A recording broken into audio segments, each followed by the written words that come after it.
Oak Ridges, Richmond Hill. Well, thank you very much, Madam Speaker, and it is an honor and a privilege to be able to speak today on such an incredibly important topic.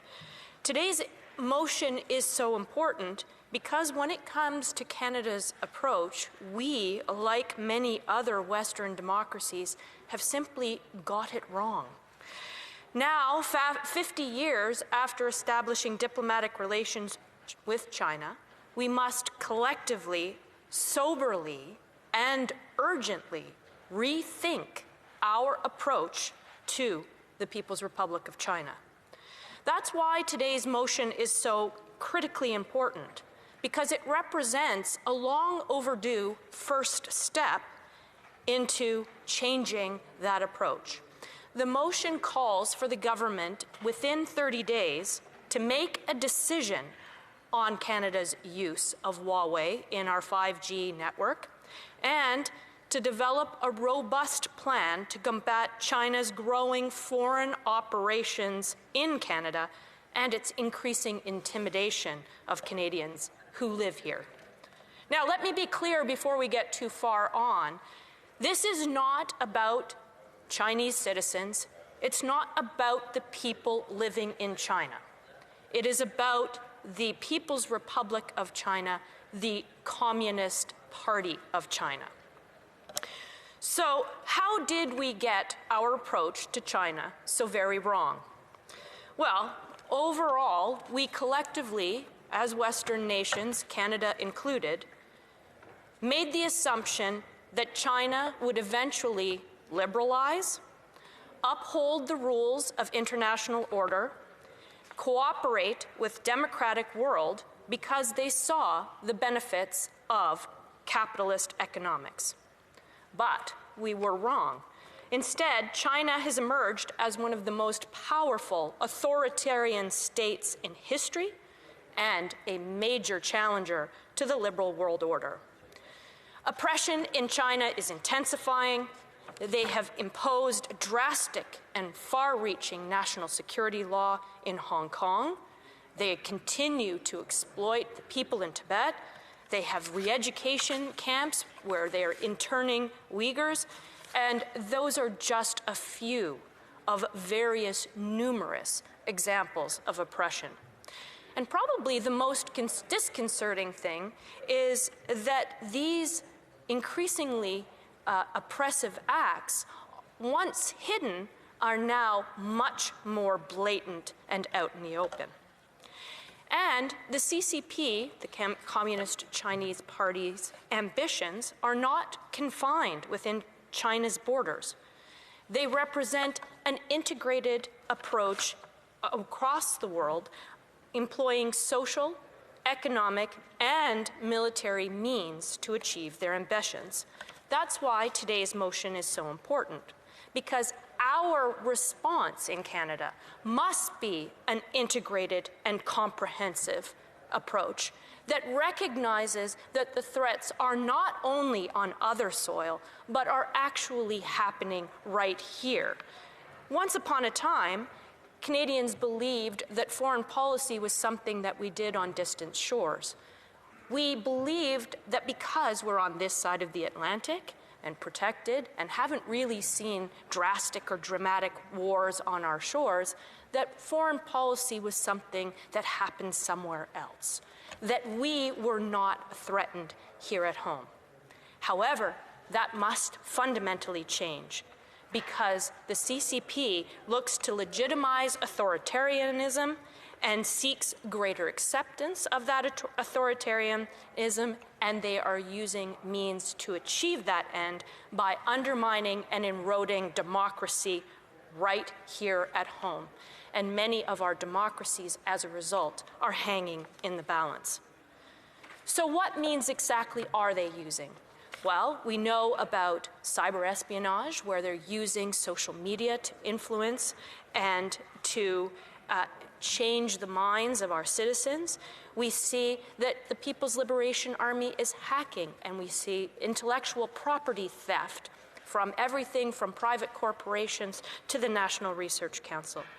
We now are aware of Operation Fox Hunt, which is just a simplistic term for saying that Canadians of Chinese background and others are being intimidated and threatened by Chinese agents here in Canada. We know of the United Work Department, which brags about, in their training videos, about how they have been able to influence elections and find pro-Beijing candidates who are taking positions in our democracies. We also know that the Chinese government keeps a list of those people in other countries whom they are able to influence and have power over. And we should know, whether they were CEOs of companies or whether we ourselves are elected officials, what exactly the Chinese government is thinking we are in terms of our favorability and susceptibility to Chinese influence. They're also using powerful economic means by expanding their economic imperialism, or what we call debt trap diplomacy, through the One Belt and Road Initiative, where they're making major strategic investments in critical infrastructure like ports and roads, airports, and gas and oil and gas industry assets. And then when countries can't pay, they are taking possession of those. Strategic assets allow them to bolster their economy, hold those countries' economies hostage, and ensure that they can get goods and people and potentially military assets anywhere in the world. They're also using Chinese companies that are in nations around the world, of which one is the center of the discussion today, Huawei. There is a national intelligence law that says that those companies are mandated to be able to provide intelligence and information to the Chinese government and act in the best interest of the Chinese government, even when they're on Canadian soil, and even if that means going around Canadian law to do it.